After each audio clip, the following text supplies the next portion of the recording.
Coucou et maman. Alors comme vous voyez, je suis en train de me maquiller. Là je suis une pâte à... Je sais pas, j'en ai partout là. Je fais pas ça d'habitude. Enfin, je me maquille pas tous les matins. Voilà, c'est ce que je voulais dire. Je ne me maquille pas tous les matins, certainement pas.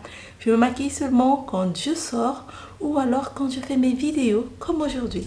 Parce qu'aujourd'hui, nous allons discuter une fois de plus. Je sais que vous avez beaucoup apprécié ma dernière vidéo sur le question and answer. Je me suis dit, ok, je vais faire une autre vidéo. Pas question and answer, mais toujours pour vous parler un peu plus de moi, pour vous parler de ma vision des choses par rapport à la maternité, et j'espère que ça va vous plaire. Donc avant de commencer, je tiens à être belle, toute jolie, voilà, pour vous, pour mes mamans et même les papas qui me suivent, voilà. Et donc là, je suis en train un peu de cacher, vous voyez, pas mal de choses là. Alors moi, le maquillage, je suis pas une experte, hein, alors ça, non. Quand j'étais adolescente, j'étais une experte, on va dire. Et avec, on va dire, la vie, les enfants et tout ça, j'ai pas beaucoup le temps, donc non. Je fais ça seulement pour cacher la misère. Voilà. Allez, donc je vais me maquiller. Et comme ça, vous voyez un peu ce que je fais là. Et après, on va discuter. Alors, mon miroir, il est là. Voilà, moi, je fais ça un peu comme ça à la vie. L'essentiel, c'est que, voilà, la misère soit cachée. Hein. On couvre un peu tout ça.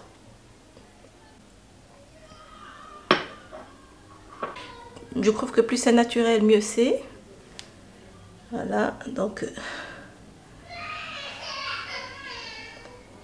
il y a mes bambinos qui pleurent là. Hein. Vous savez que moi ici, c'est la crèche.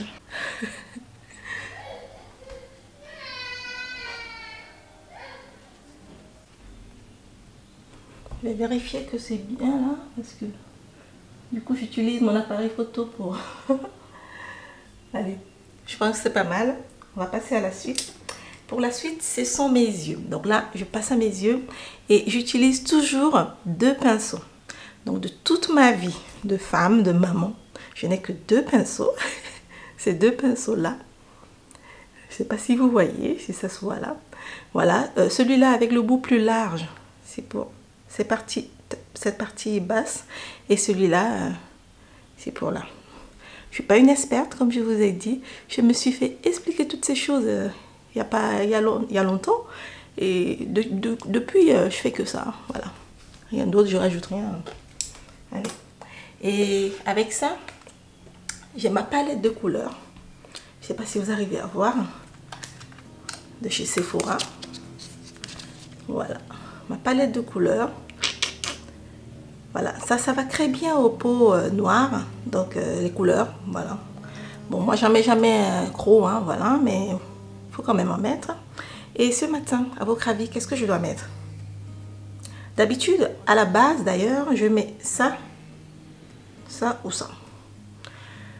Et je vais faire comme d'habitude. On va faire comme d'habitude, on va prendre celle-là. Et voilà. Et on va faire tout doux. Tout doux comme ça. Voilà. Après, je floute. J'ai vu ça chez Christina Cordula. Vous êtes comme moi? Christina Cordula, c'est la référence pour moi. Parce qu'elle explique bien. Voilà.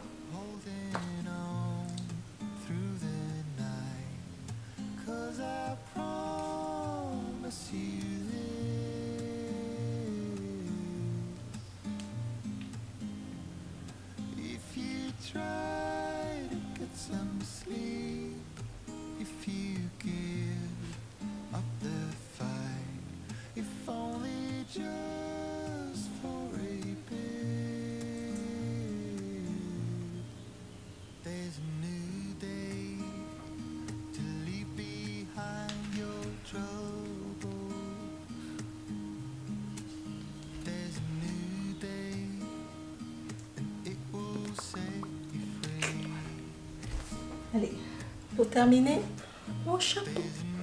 Parce qu'avec ma tignasse qui n'est pas bien arrangée là, sur les côtés, je me trouve plus belle comme ça. Ce côté? Non. Toujours ce côté.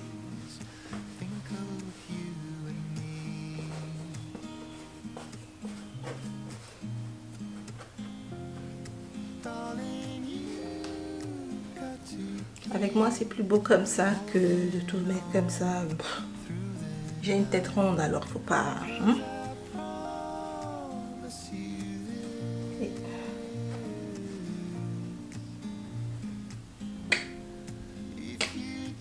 C'est parti, on y va? Allez, venez.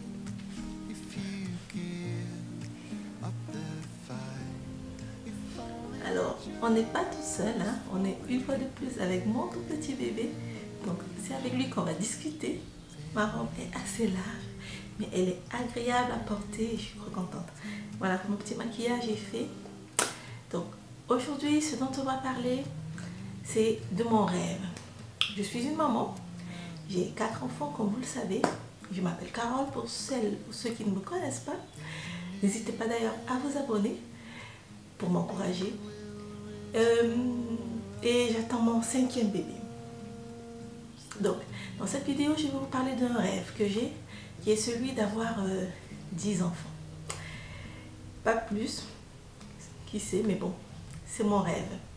Mais ce rêve, je vais vous dire, vous expliquer pourquoi, comment je compte y arriver, comment je me suis préparée, depuis quand je me suis préparée, parce que en général, les personnes qui veulent avoir autant d'enfants, c'est pas une surprise pour elles. Elles se préparent, elles le veulent, elles ont ça en elles. Donc c'est de ça dont on va parler aujourd'hui. Alors aujourd'hui j'ai pas pris de boisson parce que j'ai le ventre quand même pas mal plein. J'ai beaucoup bu ce matin, du thé, de l'eau et même du smoothie. Il fait tellement chaud que j'en ai vraiment pris. J'ai rien pris à boire. Je vais juste essayer de parler et d'en finir pour ne pas être trop longue. Donc, c'est parti. Mon histoire. Là, je vous parle de mon histoire par rapport à mon enfance, plutôt.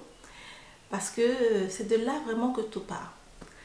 Je suis née dans une famille de 6 enfants. Autant vous dire que j'ai grandi avec plein d'autres enfants autour de moi. Et à la maison, on n'était jamais que 6. Non, parce que je suis d'une famille africaine. Et chez nous, plus il y en a, mieux c'est. Donc mes cousins, mes cousines, il y en avait toujours plein à la maison. Toujours, pratiquement tout le temps. On n'était jamais vraiment seuls avec nos parents. Il y avait toujours d'autres personnes à la maison. Ce qui fait que j'ai grandi dans une ambiance vraiment de carnaval au quotidien. Jusqu'à mes, on va dire, mes 14 ans, ou non, un peu plus tôt d'ailleurs. Oui, bon, je suis allée à l'internat. Mais à l'internat, c'est pareil. Il y avait des centaines d'enfants, des milliers d'enfants d'ailleurs, parce que c'était un très grand internat. J'ai passé toute ma scolarité, mon secondaire à l'internat. Donc j'ai toujours été au milieu de nombreux enfants. Je connais ce que c'est que se pinailler, se disputer, se partager des choses, s'aimer, se désaimer. Bref, j'ai grandi dans cette ambiance-là. Et depuis que je suis adolescente, ou que j'ai 14-15 ans, j'ai toujours déclaré auprès des membres de ma famille que moi j'aurais au minimum 5 enfants. J'ai toujours dit ça. Bon. Même ma mère peut le répéter. Elle savait que j'aurais beaucoup d'enfants. Parce que je le disais. Et je ne sais pas si c'est parce que j'ai grandi dans cette ambiance que j'ai rêvé de reproduire cette ambiance. Mais c'est comme ça. Il y en a qui peuvent grandir, qui grandissent dans cette ambiance, mais ne veulent pas reproduire cette ambiance, n'ont pas aimé. Mais moi, j'ai eu une enfance heureuse dans ces conditions-là, que ce soit à la maison ou à l'internat. Et c'est donc de là qu'est parti ce rêve d'avoir au minimum 5 enfants. C'était ça au départ, c'était avoir au minimum 5 enfants. Je n'avais pas un chiffre un peu plus grand comme je l'ai aujourd'hui, mais c'était vraiment au minimum 5 enfants. Et on peut dire que, au moins pour ça, je suis pas loin, voilà. J'ai plutôt bien travaillé. Alors, si vous me demandez, mais pourquoi, en dehors du fait que j'ai grandi au milieu du bruit d'autres enfants, je vous dirais simplement que c'est parce que j'aime les enfants. Je ne sais pas comment le dire, je ne sais pas comment exprimer ça, c'est quelque chose que je ressens, mais encore une fois, ça ne suffit pas, parce que je suis sûre que toutes les mamans que vous êtes, Vous aimez les enfants, toutes les mamans aiment les enfants. On a des enfants, c'est parce qu'on les aime. On aime d'abord ses propres enfants, ensuite on aime en général hein, les enfants des autres. Quand on donne la vie, voilà, on aime les enfants. Donc, j'aime les enfants, mais pour moi, ça va au-delà du simple fait d'aimer les enfants. Parce que, comme je l'ai dit au départ, on peut aimer les enfants et ne vouloir qu'un, ne supporter que deux, trois, quatre. Mais moi, vraiment, je veux une crèche, quoi, une équipe de football, voilà, si vous voulez. Donc, pour avoir une envie telle que celle-là, il faut plus que aimer, c'est autre chose. Mon désir d'avoir autant d'enfants transcende l'amour, ça va au-delà. C'est vraiment une passion, c'est ma vie. C'est le sens de ma vie. Voilà, c'est ça. C'est le sens de ma vie. Dans la mesure où j'ai l'impression que je suis née pour ça. J'ai l'impression que moi, j'ai toujours senti, enfin j'ai senti, il y a quelques années, j'ai commencé à avoir cette impression que j'étais née pour avoir des enfants. Que j'étais née pour prendre soin des enfants, que j'étais née pour m'occuper des enfants, de mes enfants, que j'étais née pour donner la vie tout simplement. C'est pour ça que dans ma vidéo précédente, ou l'une de mes précédentes vidéos, je vous disais que j'aime être enceinte. J'aime ça. Alors j'aime tout dans la maternité, du début jusqu'à la fin. En dehors des nausées et tout ça, quand ça me rend malade bien sûr, mais j'aime tout.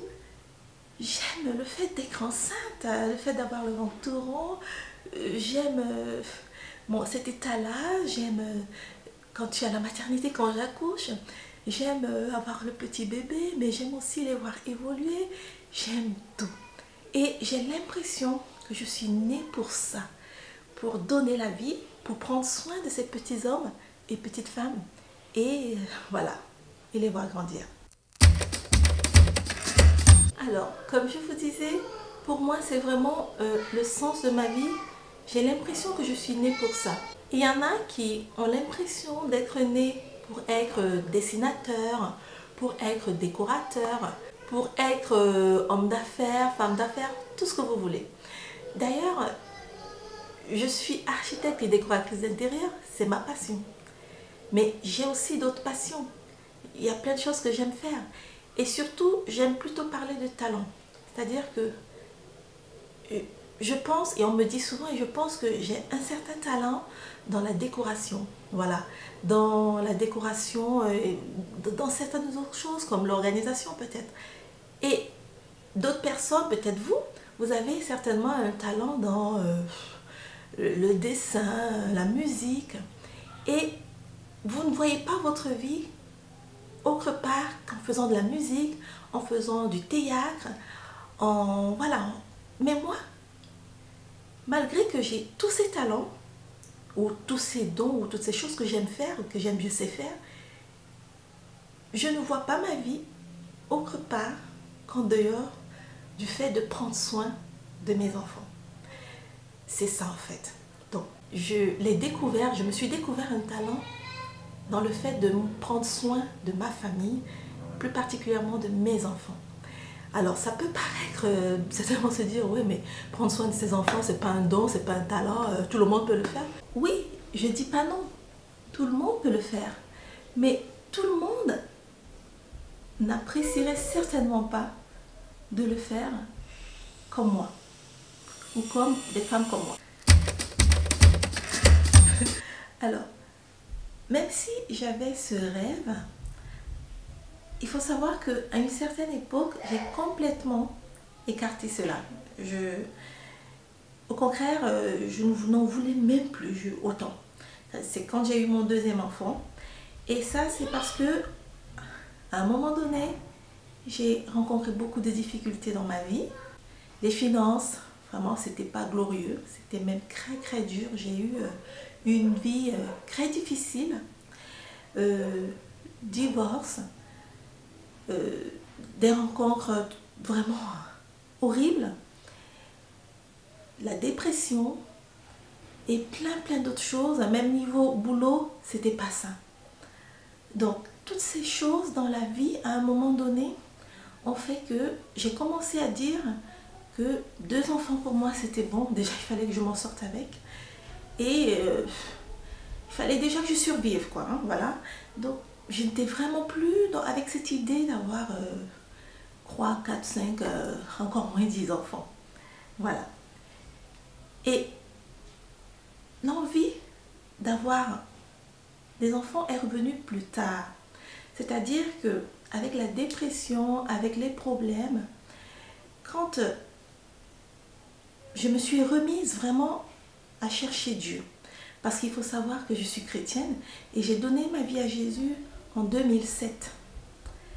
Sauf que avec les problèmes, les difficultés, un parcours difficile, à un moment donné, ma vie chrétienne était devenue tiède. Même quand j'allais à l'église, j'étais là comme si je n'étais pas là. Voilà, je vivais un peu comme si je n'étais pas chrétienne, comme si je n'avais pas un Dieu au-dessus de ma tête. Et à un moment donné, avec les difficultés, je vais dire que Dieu m'a repris. Il m'a recrouvé, lui, parce que moi, j'étais perdue. C'est-à-dire que petit à petit, il a commencé à remettre dans mon cœur ce désir. Alors, ce désir n'est pas venu comme ça. Hein. C'est simplement déjà au départ que j'ai rencontré la bonne personne. Parce que ça, c'est important. On ne décide pas d'avoir 10 enfants avec, dans un couple catastrophique où il n'y a pas d'amour, où il n'y a pas de paix, où il n'y a pas de respect. Non. Pour avoir autant d'enfants, il faut d'abord que vous ayez une stabilité mentale et que vous soyez en accord avec la personne avec qui vous voulez avoir ces enfants. Vous voyez? Donc c'est clairement le fait pour moi d'avoir rencontré déjà la bonne personne, en accord avec mes idées et mon envie d'avoir autant d'enfants, qui a commencé à me ramener à cela. Et c'est comme ça que Dieu a commencé à travailler en moi, parce que la Bible dit que c'est lui qui produit en nous le vouloir et le faire. Parce que c'est lui qui fait naître les bonnes idées selon sa volonté et qui nous rend capables aussi de les accomplir, de les supporter. Et toujours en grandissant, en laissant Dieu travailler en moi, j'avais une lutte en moi. C'est-à-dire que pendant longtemps, pendant très longtemps, on va dire une dizaine d'années, voire plus, j'ai cherché ma voie. C'est-à-dire que même si j'avais fait des études d'architecture à un moment donné, je ne savais pas, en dehors de ces études-là, comment dire ça, je ne savais pas exactement ce pourquoi j'étais née. Parce que parler d'un don, d'un talent, d'une passion, il faut vraiment aimer ce qu'on fait, il faut réussir dans cela aussi. Et quand vous avez un talent et que c'est Dieu qui vous place là, vous allez l'aimer. Mais moi, j'ai cherché pendant longtemps. J'ai beaucoup cherché. Et à un moment donné, Dieu m'a fait comprendre que j'ai cherché trop et trop loin. C'est-à-dire que j'allais chercher des choses ailleurs. Je peux être ça. Moi, j'ai testé beaucoup de choses. Hein. Même sur Internet, c'est pas ma première chaîne, c'est pas mon premier site. Donc, j'ai eu pas mal de choses. Dieu m'a fait comprendre que je cherchais trop loin, qu'il fallait que je regarde là, autour de moi, que ce qu'il m'avait donné, ce qu'il avait mis en moi, était devant mes yeux, était simple, insignifiant, mais c'était ça que lui m'avait donné.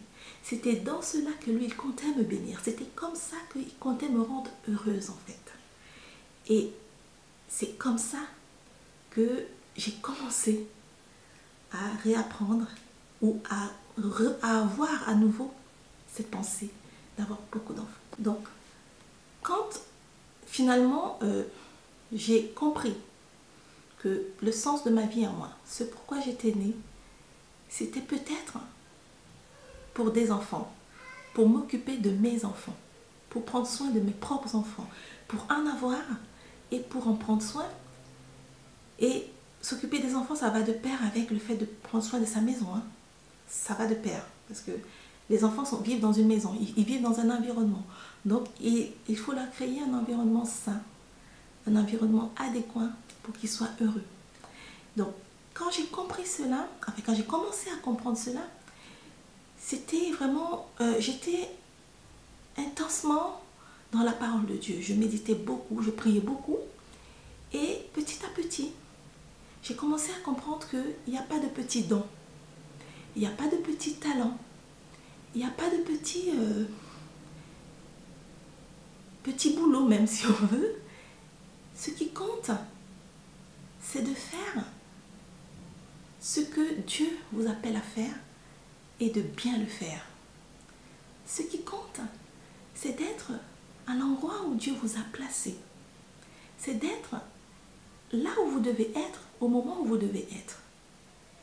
Et c'est comme ça que vous serez heureuse dans ce que vous faites. Donc ce qui compte, c'est d'être heureuse, tout simplement.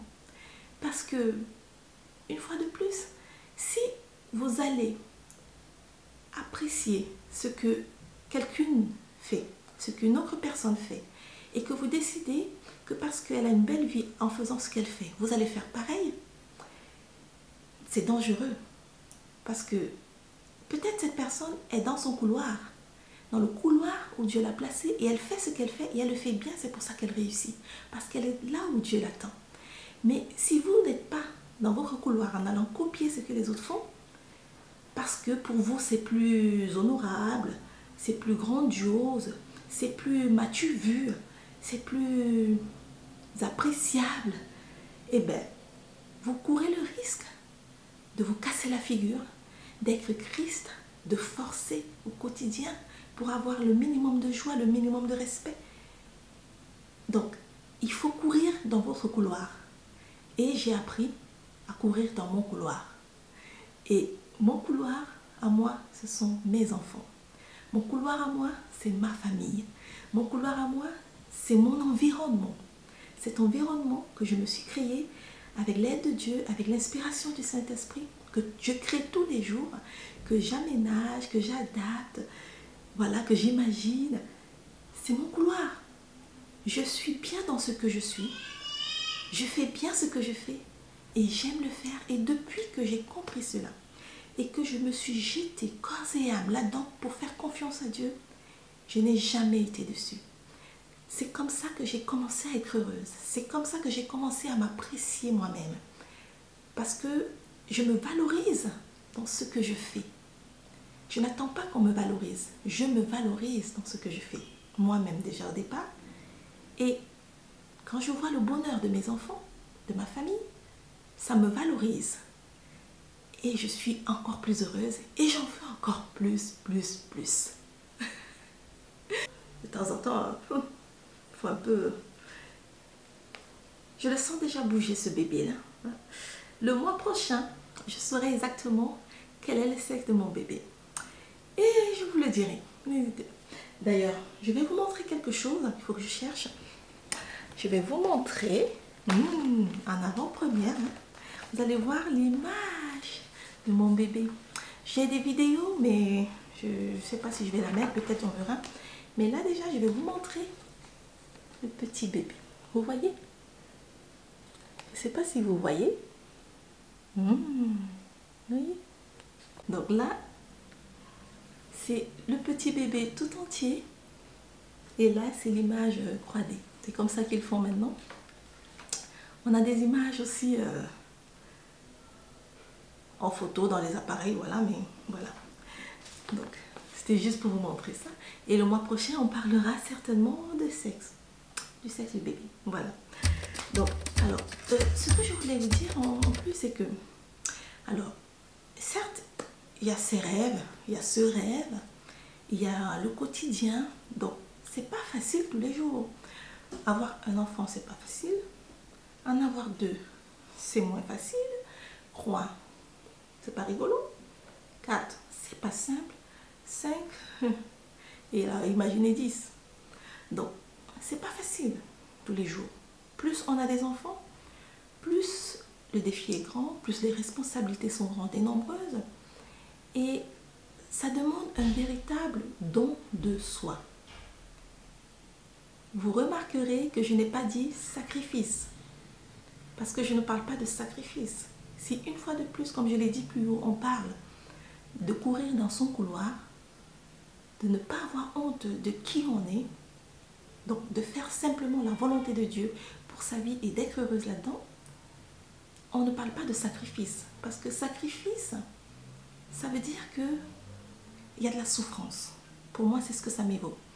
Sacrifice, c'est souffrance, c'est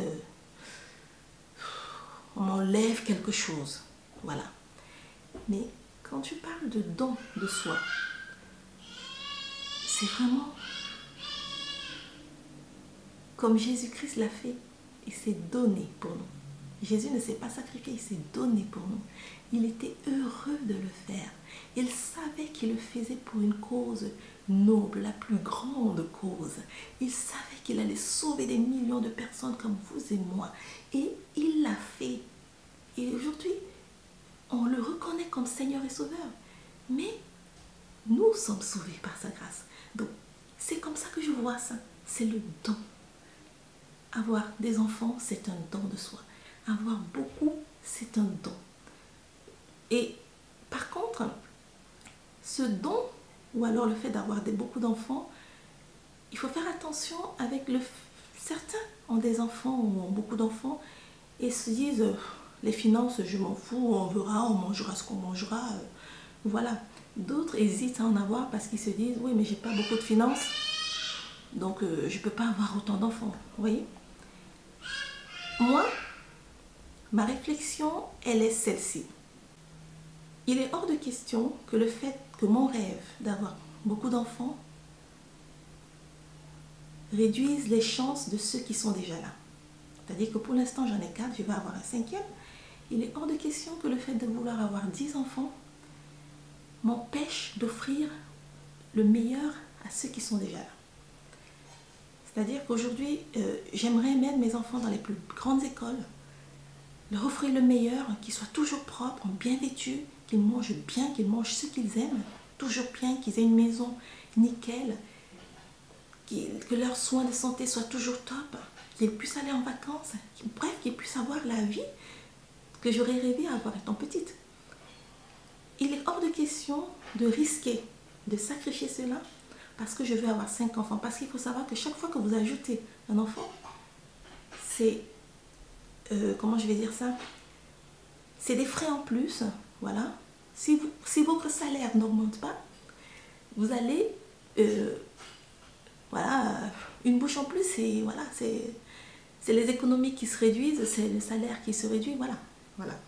Donc, ce qui veut dire que nous, dans notre couple, nous avons toujours travaillé dès le début à faire croître nos revenus en fonction de l'arrivée d'un enfant ou alors en fonction de comment on voyait l'agrandissement de notre famille. Donc, il faut bien faire attention à ça. Moi, je ne fais pas les choses en me disant on mangera ce qu'on mangera. Non.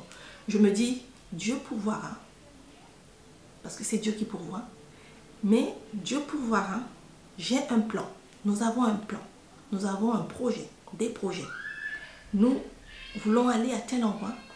Et c'est en fonction de ces projets que, allez, on dit, ok, on peut rajouter un enfant parce que ça n'empiétera pas sur le budget des vacances, sur le budget des voyages. Au contraire, ça viendra rajouter du peps dans tout ça. Voilà. Alors, pour finir, parce que je pense que c'est un peu long là, pour finir, je vous en reparlerai dans une autre vidéo si vous voulez. Qu'est-ce que je peux vous dire? C'est que ce que je peux vous dire, ou un conseil, ou alors, parce que moi je parle toujours de moi, hein, je ne peux pas vous parler de ce que je ne connais pas, parce qu'il faut déjà que je vous parle de ce que je connais, et que vous puissiez voir ça en moi, pour que vraiment vous soyez convaincus. Pour finir, je vous dirais que il faut bien faire les choses. C'est en faisant bien les choses que vous apprendrez aussi à aimer ce que vous faites. Mon rêve, c'est d'avoir autant d'enfants. Là, je vais avoir mon 5e bientôt et je rêve d'avoir 10. Mais je suis complètement dévouée à ma famille, à mes enfants, à ma maison. C'est-à-dire que, par exemple, je vous prends un exemple. Pour certaines personnes, faire le ménage ou nettoyer la maison, c'est peut-être on n'y pense même pas, on le fait juste machinalement. Mais moi, dans tout ce que je fais, je le fais toujours avec la crainte de Dieu, en me disant que le Saint-Esprit aime l'ordre. Si je veux que l'Esprit de Dieu vienne dans ma maison, apporte la paix, apporte la joie, apporte la grâce, la faveur, apporte le bonheur, la santé, la vie, m'inspire, eh bien, il faut que mon environnement corresponde à un environnement d'un enfant de Dieu. Déjà, ma maison, elle doit toujours être propre. Il faut que je puisse voir dans chaque coin. Parce que le Saint-Esprit aussi est une personne, il voit dans chaque coin. Voilà. Le désordre, moi, me stresse. Donc, si je peux limiter le stress en mettant de l'ordre chez moi, je serai déjà plus heureuse. Parce qu'il n'y a rien de pire qu'une maison désordonnée avec autant d'enfants. Il n'y a rien de pire que des enfants qui grandissent dans un environnement sale et pas rangé. Personne ne sera heureux là-dedans. Personne ne sera content. Les enfants auront tout simplement envie de vite partir du foyer, de la maison, alors que le but, c'est que les enfants aient envie d'être chez eux plutôt qu'ailleurs. Qu'ils aient envie d'inviter des gens chez eux plutôt que d'aller dans d'autres maisons. Vous voyez ce que je veux dire? Donc, il faut bien faire les choses. Si vous êtes une mère au foyer, par exemple, prenez soin de votre maison. Aimez vos enfants. Aimez votre couple. Prenez soin de tout ce que Dieu vous a donné. Même si vous n'avez pas une grande maison, même si vous n'avez qu'un appartement. Il y a une de mes abonnées, d'ailleurs j'en profite, merci mon Dieu, qui m'a posé la question. Elle me disait qu'elle avait l'impression que les gens qui parlaient de bien-être étaient toujours des personnes qui avaient de belles maisons, qui avaient une belle vie, un peu d'argent. Et ce que je suis en train de dire me permet de répondre à cette question. Ma chérie, ou à vous d'autres qui pensez comme ça. Je n'ai pas commencé avec une belle maison, on est bien d'accord. Ça fait même pas un an qu'on habite ici. Bon, certes, les appartements dans lesquels on habitait étaient des appartements cossus, entre guillemets, mais ni mon chéri ni moi ne sommes nés là-dedans. On est bien d'accord. Je viens d'une famille modeste. Bon, on a manqué de rien chez nous. Mais moi-même, personnellement, quand j'ai été mature, petite confidence, j'ai manqué plusieurs fois de dormir dans la rue. Et j'étais déjà un enfant de Dieu. J'avais déjà Jésus-Christ dans ma vie. J'ai connu la galère. J'ai squatté chez les gens. Et je vous parle de la France ici. Hein. J'ai manqué de dormir dans la rue. J'ai squatté chez les gens. Je ne vous raconte pas ça parce que je veux faire pitié. Je ne peux plus faire pas pitié. J'en ai pas. Non. Je vous raconte ça parce que c'est important. Quand vous voyez une personne, vous me voyez là, je ne suis pas née là. Si je parle de bien-être, si je parle de... Encore que moi je vous parle de bien-être avec ma foi. Si je vous parle de prendre soin de sa maison, d'apprécier qui on est, comment on est et comment on vit, c'est que je sais ce que c'est que ne pas avoir. Je sais ce que c'est que manquer de peu.